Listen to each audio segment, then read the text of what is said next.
सबसे पहले नजर डालते हैं अब तक की बुलेटिन।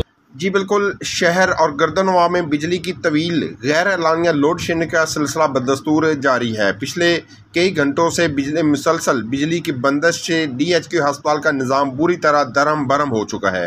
इंतज़ामिया की नाअहली के बहस अस्पताल का जनरेटर भी ख़राब होकर बंद पड़ा है। बिजली ना होने की वजह से तमाम वार्ड्स के AC और पंखे बंद हो चुके हैं और मरीज़ और लवाहिकीन पसीने में शराबूर नज़र आते हैं। अस्पताल में दाखिल मरीज़ों का दम घुटने लगा है और बेड्स वार्ड्स समेत कई दीगर वार्ड्स के एडमिट मरीज़ों की जान पर बनी हुई है। कई मरीज़ और लवाहिकीन साए की तलाश में इधर उधर धक्के खाने लगे हैं, जबकि चेक करवाने के लिए आने वाले दर्जनों मरीज़ों और उनके लवाहिकीन बिजली ना होने की वजह से बाहर दर्जनों दरख्तों के साए में ज़मीन पर लेटने पर मजबूर हैं। मरीज़ों और लवाहिकीन ने आला हुकाम से फिलफौर नोटिस लेने का मुतालबा किया है।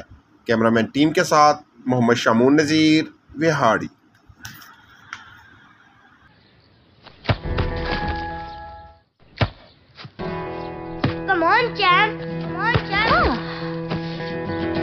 मुश्किल के क्यों मार रही हो? कौन करता है ऐसे? जो कोई नहीं कर सकता वही तो चैंपियन करता है। लो, सूख गए दाग, अब कोई नहीं निकाल सकता। जो कोई नहीं कर सकता वही तो चैंपियन करता है। नया बेहतर सर्फ एक्सेल, इसकी स्टेन लिफ्टर टेक्नोलॉजी कपड़ों की तह में जाके सख्त सूखे दाग भी खींच निकाले। दागों की चैंपियन तो तुम्हारी अम्मी ही है। नया सर्फ एक्सेल, दागों का